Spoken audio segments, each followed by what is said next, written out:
بسم اللہ الرحمن الرحیم وما محمد الا رسول، اور محمد صلی اللہ علیہ وسلم تو ایک رسول ہیں۔ قد خلت، تحقیق ہو چکے، من قبلہ الرسل، آپ سے پہلے بہت رسول۔ افإن مات، پھر اگر آپ مر جائیں، او قتل، یا مارے جائیں، انقلبتم، تو تم پھر جاؤ گے، علی اعقابکم، الٹے پاؤں، ومن ینقلب، اور جو کچھ پھر جائے گا، علی عاقبیہ، الٹے پاؤں، فلن یضر اللہ شیئا، ہرگز نہ بگاڑے گا اللہ کا کچھ۔ فَسَيَجْزِي اللَّهُ الشَّاكِرِينَ، اور اللہ تعالیٰ ثواب دے گا شکر گزاروں کو۔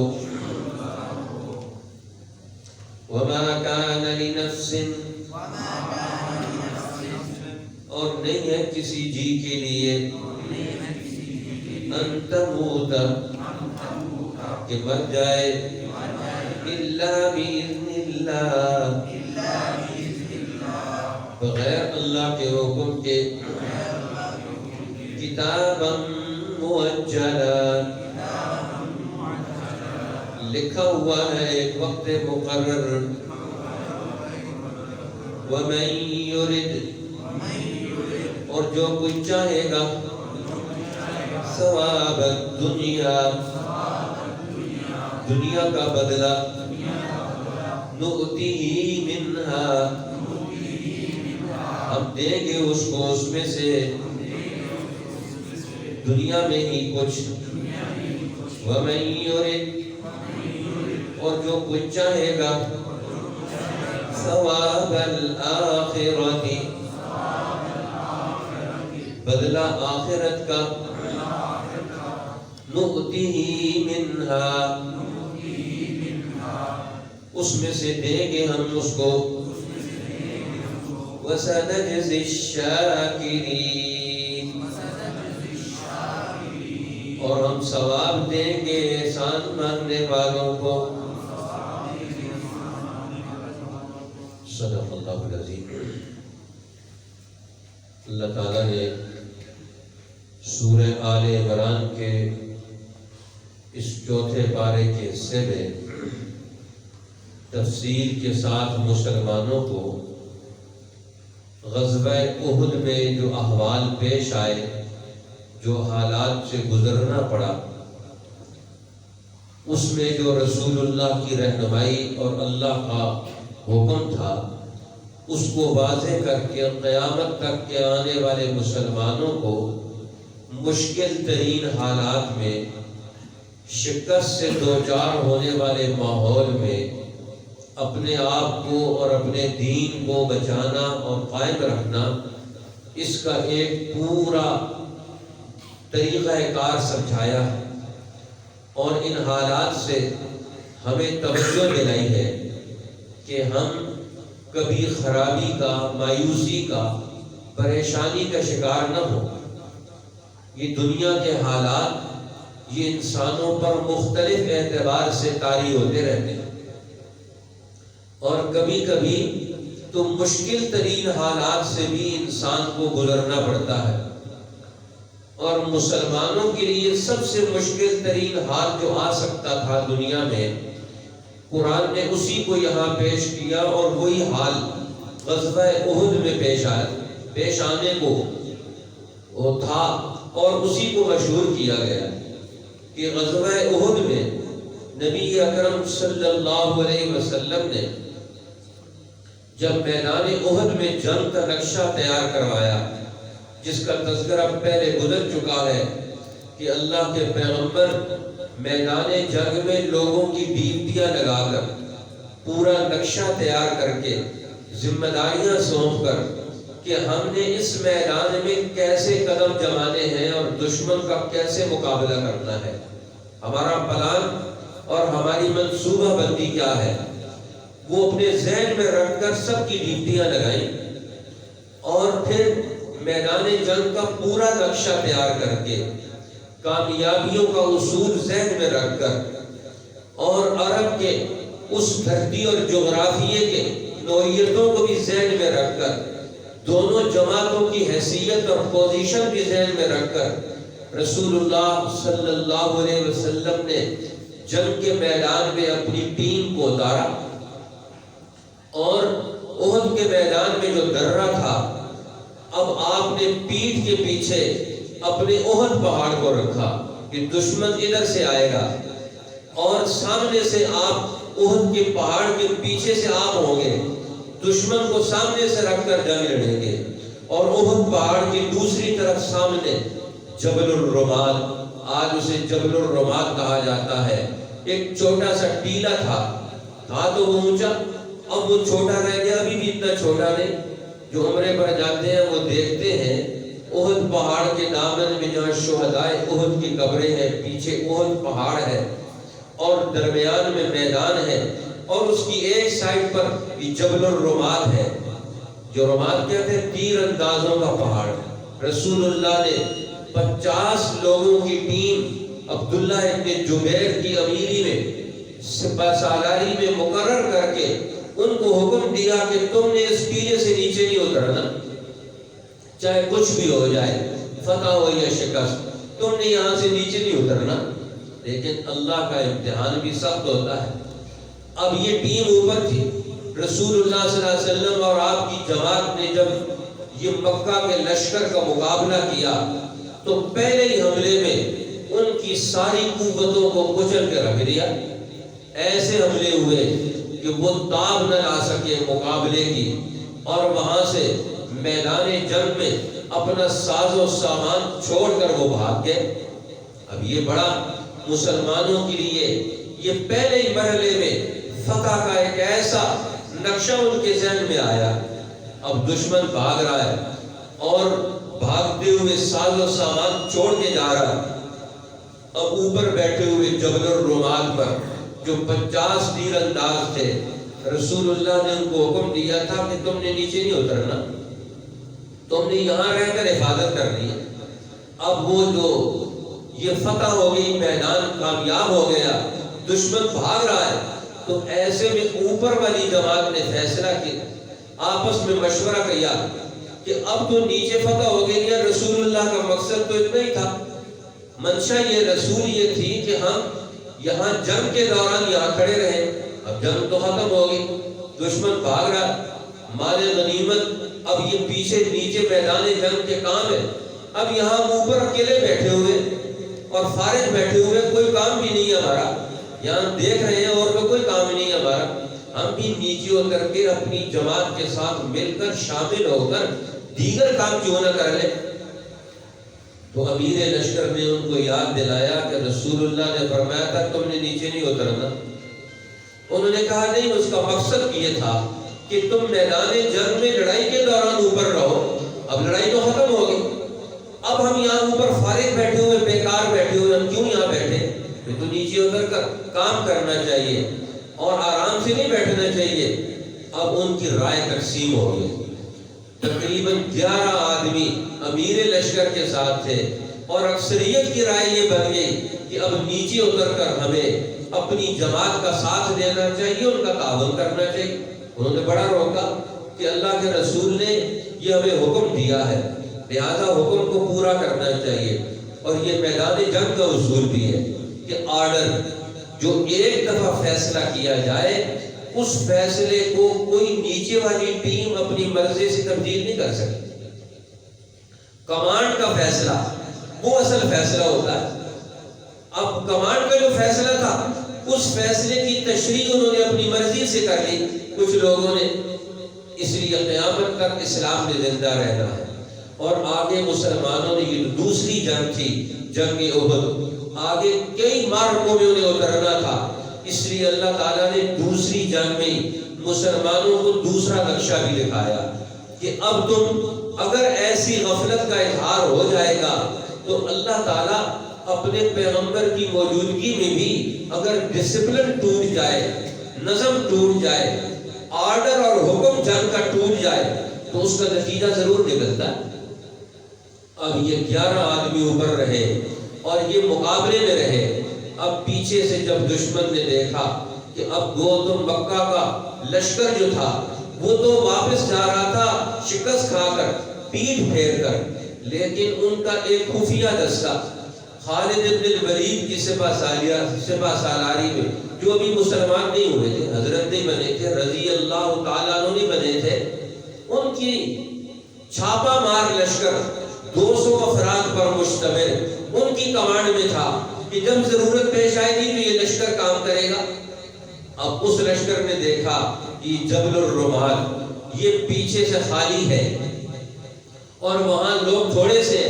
انہوں نے لمبا چکر کاٹ کے پیچھے سے آ کر جبل الرمال پر چڑھ گئے اور وہاں سے چڑھ کر اس لشکر کو شکست دی اور ان کے ساتھ جنگ کی۔ وہ 11 آدمی وہاں کام آ گئے اور باقی لوگ تو پہلے نیچے اتر آئے۔ اب مسلمانوں کا لشکر دو طرفہ، دو لشکروں کے درمیان تھا، ایک طرف مکہ کا بھاگنے والا لشکر، دوسری طرف خالد بن الولید کا وہ حملہ آور لشکر، ان دونوں کے درمیان میں مسلمان آ گئے۔ اب وہاں جب حملہ ہوا تو اب صفیں ٹوٹ گئی، ڈسپلن ختم ہو گیا۔ اب جنگ کے میدان میں بہت ساری مشکلات پیش آ گئی۔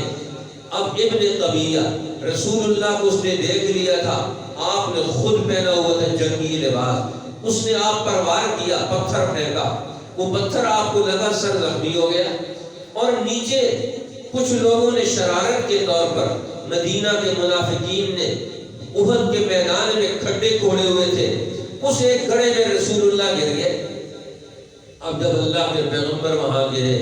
اور ایک آدمی نے وہاں دیکھا کہ نیچے گڑھے میں گر رہے ہیں، اس نے سمجھا یہ تو شہید ہو گئے، مارے گئے۔ اس نے اعلان کر دیا ان محمد قد قتل، کہ محمد صلی اللہ علیہ وسلم کو نعوذ باللہ شہید کر دیا گیا۔ اب یہ جو آواز پہنچی، ایک طرف سے دشمن پیچھے سے حملہ آور ہے، ادھر سے بھی واپس آ گئے، اور ادھر سے یہ روح فرسا خبر مسلمانوں کے لیے سب سے بڑے غم کی خبر یہ تھی کہ گویا رسول اللہ صلی اللہ علیہ وسلم کو شہید کر دیا گیا۔ اب تو حوصلے ٹوٹنے کو تھے، اب بہت سارے لوگ غم میں کہ ہاتھوں سے اسلحہ چھوٹ گیا، دشمن کا حملہ بھی ہے، ہتھیار بھی چھوٹ گئے اور غم کی خبر بھی آ گئی، اندر اور باہر سے مسلمان ٹوٹ رہے ہیں۔ اب کیا کیا جائے؟ اب تھوڑی دیر یہ گزری یہ حال کہ دشمن کے ہر طرف سے گھیراؤ میں، اندر سے بھی اور باہر سے بھی ہر طرف سے غم کی خبریں ہیں۔ غم کی خبروں کے اندر ہی رسول اللہ صلی اللہ علیہ وسلم کو گڑھے سے نکالا گیا۔ جب آپ نکلے تو آپ نے اسی وقت اعلان فرمایا الیہ عباد اللہ انا رسول اللہ،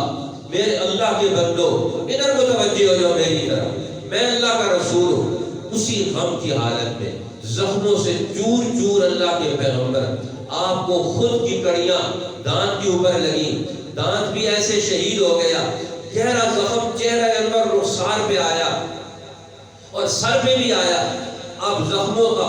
گہرا اثر پیدا ہوا، خون بھی بہہ رہا ہے، کئی چٹائیاں جلا کر اس میں ڈالی گئی، پانی کی کئی مشقیں بہائی گئی اور پھر جا کر خون بند ہوا۔ اب رسول اللہ صلی اللہ علیہ وسلم کے ارد گرد صحابہ اکرام نے گھیراؤ کر لیا اور دشمن کا مقابلہ، ہر طرف سے وار ہے اور آگے سے کھڑے، کوئی تیر اور کوئی چیز آپ تک نہ پہنچے۔ اور اللہ کے پیغمبر آپ نے حضرت سعد بن ابی وقاص کو یہ تیر پکڑایا اور ان کو فرمایا ارم فداک ابی و امی، تیرے اوپر میرے ماں باپ قربان ہو، یہ تیر لے کر دشمن پر پھینک۔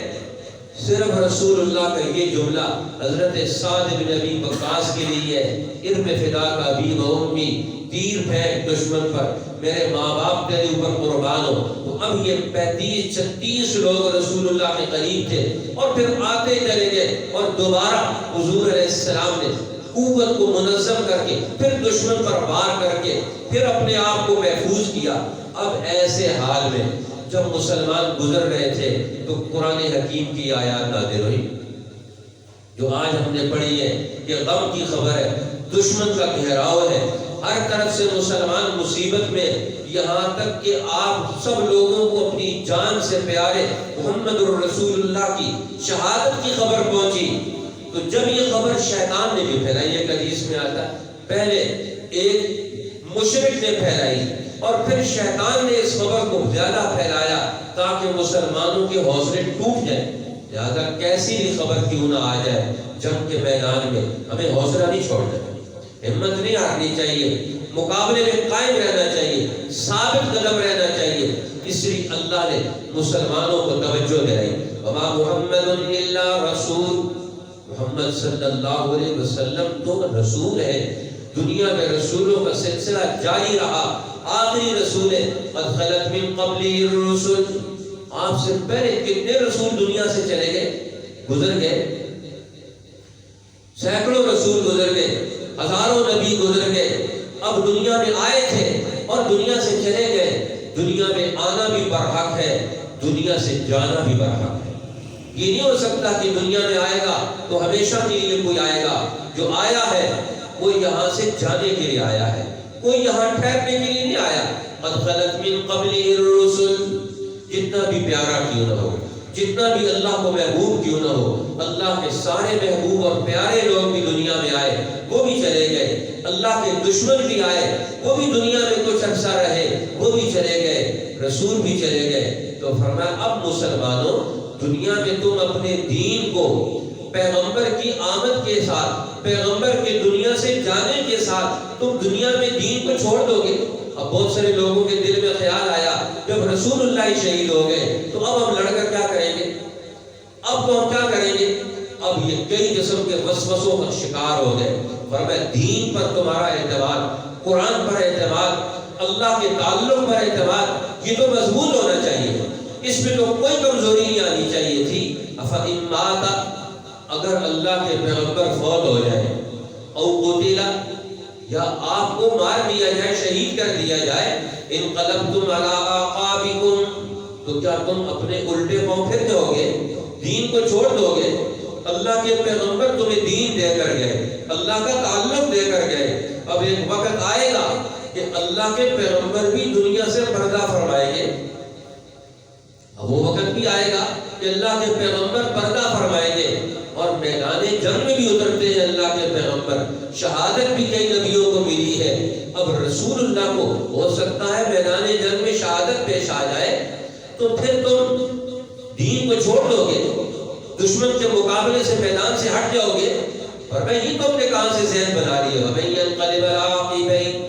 جو الٹے پاؤں پھر جائے، دین کو چھوڑ دے، فرمایا فلن یضر اللہ شیئا، تو اللہ کو کچھ نہیں بگاڑے گا۔ اس لیے دین تمہاری نجات کا ذریعہ، اللہ تو زندہ ہے جس کا دین ہے، اللہ کے پیغمبر یہ اللہ کے ترجمان ہے، اور دین اللہ کا، پیغمبر اللہ کے، تو اللہ تو حی قیوم ہے، وہ ہمیشہ سے ہمیشہ رہے گا۔ تو پھر تم ان حالات سے متاثر ہو کر اتنے دباؤ کا شکار کیوں ہو گئے ہو کہ اب ہم دین کے حوالے سے دوبارہ کیوں نہ پڑے ہو؟ اللہ نے یہ ہمت اور جرأت دلا دی، فرمایا وَسَيَجْزِي اللَّهُ الشَّاكِرِينَ، اللہ جزا دے گا، بدلہ دے گا، انعام دے گا، غلبہ دے گا، مدد دے گا، مال غنیمت دے گا۔ اگلے دور میں کن لوگوں کو؟ الشاکرین، شکر گزاروں کو، جو اللہ کا حق مان کر،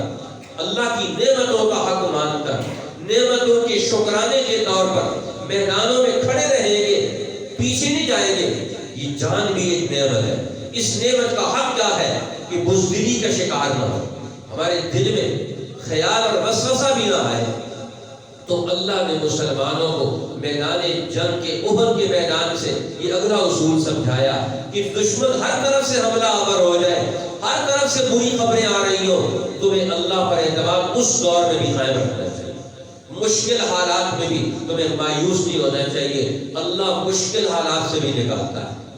وہی اللہ ہے، مشکل حالات لا کر تمہارا امتحان کر کے تمہیں وہاں سے نکالے گا، جیسا احد کے میدان سے نکال دیا۔ فرمایا وما کان لنفس ان تموت، کوئی جی دنیا میں اپنی مرضی سے آیا بھی نہیں، اللہ کے حکم کے بغیر مر بھی نہیں سکتا۔ کتابا مؤجلا، ہر ایک کی موت کا وقت مقرر ہے، لہذا اب دنیا میں اپنا ذہن کون سا تمہیں رکھنا چاہیے؟ دنیا کے لیے رہنا چاہتے ہو، دنیا حاصل کرنا چاہتے ہو، من یرد ثواب الدنیا نؤتہ منہا، جو دنیا چاہتا ہے ہم اس کو دنیا دے دیتے ہیں، اور جو آخرت چاہتا ہے ہم اس کو آخرت دیتے ہیں۔ لہذا تمہیں آخرت کے نظریے سے دنیا میں زندہ رہنا چاہیے، ہم اللہ سے ملاقات کریں گے۔ موت تو اللہ کے ملاقات کا نام ہے، اس لیے موت سے ڈرنا چاہے، اور موت سے خوف کس چیز کا کھانا ہے؟ ہر ایک نے اللہ سے ملاقات کرنی ہے۔ الموت جسر یوصل الحبیب الی الحبیب، موت وہ پل ہے جو ایک محبوب کو ایک محبوب سے ملا دیتا ہے، اس لیے موت سے کیا غم ہے؟ تو اللہ کے پیغمبر تو موت سے نہیں ڈرتے، وہ تو اللہ کے ملاقات کے اشتیاق میں رہتے ہیں، اس لیے اللہ کے نبی تو ہر وقت ملاقات کی حالت میں رہتے ہیں اللہ سے، تو اس لیے موت کو تم غم اور پریشانی کو سمجھتے ہو، یہ موت تو اگلی ترقی کا ذریعہ ہے۔ لہٰذا موت کی بنیاد پر اللہ کے پیغمبر بھی دنیا سے چلے جائیں تو فرمایا اب تمہیں دنیا میں مایوس نہیں ہونا چاہیے۔ اب یہ آخر میں آخری دور کا ایک احوال بھی تھا گویا کہ جب دنیا میں اللہ کے پیغمبر اپنی ڈیوٹی پوری کر چکے، اب دنیا سے جا رہے ہیں، اب حضور علیہ السلام دنیا سے پردہ فرما گئے، تو اس موڑ پر بھی صحابہ اکرام پریشان ہو گئے، ہر ایک غم میں مبتلا ہو گیا، ایسا غم پہاڑ ٹوٹا کہ ہر ایک آدمی اس غم کے اندر ڈوبا ہوا ہے۔ حضرت ابو بکر صدیق آئے، امیر الشاکرین، شکر گزار لوگوں کے امیر، اور انہوں نے آ کر مدینہ سے باہر تھے، جب آپ کو خبر لگی اللہ کے پیغمبر دنیا سے پردہ فرما گئے، آئے اور آ کر سیدھا حضور علیہ السلام کے آپ کے سامنے آپ کے چہرہ انور سے کپڑا ہٹایا اور آپ کے پیشانی پر بوسہ دیا، تبتحیجن بحیتن، اللہ کے پیغمبر آپ ہمیشہ پاکیزہ حالت میں زندہ رہے، پاکیزگی کی حالت میں دنیا سے تشریف فرما، دنیا سے تشریف لے گئے، اور پھر فرمایا اللہ آپ پر کبھی دو موتیں جمع نہیں کرے گا۔ اور پھر حضور علیہ السلام کی تعریف اور توصیف کرنے کے بعد مسجد نبوی میں آئے، دیکھا کہ لوگ غم کے پہاڑ میں ڈوبے ہوئے، اور منبر رسول پر کھڑے ہو کر خطاب کیا حضرت ابو بکر صدیق نے، اور یہی خطاب کیا، اور اس خطاب میں یہ لوگوں کو کہا، یہ آیت پڑھی ما محمد الا رسول قد خلت من قبلہ الرسل، جب یہ آیت پڑھی تو اس کے بعد صحابہ کرام کہتے ہیں ہم سمجھ رہے تھے یہ آیت ابھی نازل ہوئی ہے، یہ آیت ابھی نازل ہوئی ہے، کسی کی توجہ نہیں گئی ادھر کہ اللہ کے پیغمبر پر جو حالات آئیں گے اس آخری مرحلے کے حال کو احد کے میدان سے قرآن نے پہلے بیان کر دیا تھا۔ اور حضور علیہ السلام کے پردہ فرمانے کے بعد بہت سارے لوگ وہ پھرنے کی کوشش کریں گے، میں ینقلب علی عقبیہ، اور جو احد کے میدان میں پھر گئے وہ منافق تھے، اور کچھ کمزور لوگ حضور علیہ السلام کے پردہ فرمانے کے بعد بھی وہ کمزوری دکھائیں گے، مرتد ہو گئے، یہ اس کی طرف بھی اشارہ ہے۔ فوراً ابو بکر صدیق سمجھ گئے اب ہمارے اوپر نئے مشکل حالات آ رہے ہیں۔ احد کے میدان کی مشکلات کو یاد رکھ کر ابو بکر صدیق نے فوراً قرآن کی اس آیت سے استدلال کر کے رہنمائی لے کر اس آیت کی تفسیر کر کے صحابہ کرام کو مطمئن کر کھڑا کر دیا، عمل پر دوبارہ منظم کر دیا۔ ہر ایک صحابی کی زبان پر یہ آیت آ گئی کہ گویا ابھی یہ قرآن کی آیت اتری ہے، اور اس کا مفہوم ذہن نشین ہو گیا۔ جیسے ہی قرآن کا یہ آیت کریمہ کا سننا تھا، دلوں کے غم سے بادل چھٹتے چلے گئے، اور اللہ کا تعلق اور اس کا واپس اس کی عبادت کا تعلق کو یاد دلایا انہوں نے۔ حضرت ابو بکر صدیق نے دیکھو ان محمد قد مات، اللہ کے پیغمبر محمد صلی اللہ علیہ وسلم دنیا سے پردہ فرما گئے، من کان منکم یعبد محمد فإن محمد قد مات، جو محمد صلی اللہ علیہ وسلم کہ جو عبادت کرتا تھا وہ جان لے کے اللہ کے پیغمبر چلے گئے، جس نے محمد صلی اللہ علیہ وسلم کو معبود بنایا تھا وہ سمجھ لے کہ وہ تو چلے گئے، وہ بے شک دین چھوڑ دے۔ ومن کان یعبد اللہ وحدہ، جو صرف ایک اللہ کی عبادت کرتا تھا، محمد الرسول اللہ کو رسول اللہ سمجھتا تھا، اسے جان لینا چاہیے جو اللہ کا عبادت گزار تھا، فإن اللہ حی لا یموت، اللہ زندہ تھا، زندہ ہے، زندہ رہے گا، اس پر موت نہیں، اس پر کوئی تغیر اور تبدیلی نہیں۔ یہ خطبہ ارشاد فرمایا۔ اب صحابہ اکرام کہتے ہیں ہمارے دلوں کے اندر سے وہ غم نکل گیا، ہم تو اللہ کی عبادت گزار ہیں، رسول اللہ نے تو ہمیں اللہ کی عبادت کا راستہ بتایا ہے، لہذا اب اللہ کے پیغمبر پر موت آئی۔ لیکن یہ بھی کہتے ہیں ہمارے حجت الاسلام بانی دارالعلوم دیوبند حضرت مولانا قاسم نانوتوی رحمۃ اللہ علیہ، دنیا میں ہر ذی روح پر موت آتی ہے، فرمایا اللہ کے پیغمبر پر بھی موت آئی، فرشتے نے آپ کی روح کو قبض کیا پورے جسم سے، اور وہ فرماتے ہیں باہر نہیں نکالا بلکہ دل کے اندر روح کو جمع کر دیا، اور پھر جب قبر اطہر کے اندر رکھا گیا واپس اللہ نے آپ کی روح کو آپ کے جسم کے اندر پھر پھیلا دیا۔ اور دوسرے ہمارے بزرگ مولانا رشید احمد گنگوئی رحمۃ اللہ علیہ فرماتے ہیں نہیں، ایک دفعہ تو آپ کی روح مبارک آپ کے جسم سے پوری باہر نکالی گئی، اور پھر جب قبر اطہر کے اندر آپ کو رکھا گیا واپس روح ڈالی گئی، اور پھر اب فرمایا حضور علیہ السلام نے اب میں اپنے قبر اطہر کے اندر اسی روح اور اسی جسم کے ساتھ زندہ ہوں، اس لیے فرمایا من صلی علیہ عند قبری، جو میری قبر پر آ کر مجھ پر درود پڑھتا ہے، سمیتہ، میں اس کو اپنے کانوں سے سنتا ہوں، ومن صلی نائیا ابلغتہ، اور جو دور سے پڑھتا ہے، اللہ کے فرشتوں کی ڈیوٹیاں لگی ہوئی ہیں، جہاں بھی کوئی درود و سلام پڑھے گا وہ میرے تک ہر امتی کا درود و سلام پہنچائیں گے۔ مفتی سعودی عرب عبداللہ ابن باز نے اپنی حج کی کتاب میں لکھا ہے، حدیث پاک نقل کی حضرت امام ابو داؤد رحمۃ اللہ علیہ سنن ابو داؤد سے کہ حضور علیہ السلام نے فرمایا کہ جب بھی میرا کوئی امتی میری قبر پر آ کر مجھ پر درود پاک پڑھتا ہے، الا رد اللہ علیہ روحی، اللہ میری روح کو لوٹا دیتے ہیں، فارده علیہ السلام، میں اس کے سلام کا جواب دیتا ہوں۔ ہر امتی جو قبر پر آ کر سلام پڑھتا ہے، اللہ کے پیغمبر خود اس کے سلام کا جواب دیتے ہیں، اور جو دور سے پڑھا جاتا ہے حضور نے فرمایا ان للہ ملائکۃ سیاحین، اللہ نے فرشتے مقرر کر رہے ہیں جو پوری دنیا میں ہر وقت چلتے پھرتے رہتے ہیں، اور ان کی ڈیوٹی کیا ہے؟ صرف ایک ہی ڈیوٹی ہے، یبلغونی من امتی السلام، جو میری امت سے مجھے سلام پہنچاتے ہیں۔ اب قیامت تک حضور علیہ السلام اپنی قبر اطہر میں کبھی تو اللہ کی طرف متوجہ ہوتے ہیں، اللہ کے پیغمبر، یہ جو حدیث میں آیا رد اللہ علیہ روحی، اللہ میری روح کو لوٹاتے ہیں، فردہ علیہ السلام، میں اس کے سلام کا جواب دیتا ہوں۔ محدثین فرماتے ہیں اللہ کے پیغمبر تو ہر وقت اللہ کی طرف متوجہ رہتے ہیں، آپ کی روح بھی اللہ کی طرف متوجہ رہتی ہے، ہر وقت اللہ کی طرف توجہ رہتی ہے اللہ کے پیغمبر کی، لیکن جب دنیا میں بھی آپ کی مجلس میں لوگ آتے تھے تو آپ پھر ان کی طرف متوجہ ہوتے تھے، اسی طرح جو قبر اطہر پر جب لوگ آتے ہیں تو پھر ادھر بھی توجہ کرتے ہیں، ان کے سلام کا بھی جواب دیتے ہیں، ان کو بھی ہدایت کی جاتی ہے۔ اس اعتبار سے اللہ کے پیغمبر صلی اللہ علیہ وسلم کی خدمت میں حاضری دینا یہ بھی امت کا یہ ایک عظیم ترین فرض بنتا ہے۔ اس لیے حضور نے فرمایا جو حج کرے، من حج فلم یزرنی، جو حج کرنے کے لیے کعبۃ اللہ میں مکہ مکرمہ میں آئے، فلم یزرنی، اور میری زیارت کے لیے میرے شہر مدینہ الرسول میں نہ آئے تو فرمایا اس نے تو میرے ساتھ زیادتی کی، اس نے تو میرا حق چھوڑ دیا۔ اس لیے فرمایا من زار قبری وجبت له شفاعتی، جو میری قبر پر آئے گا،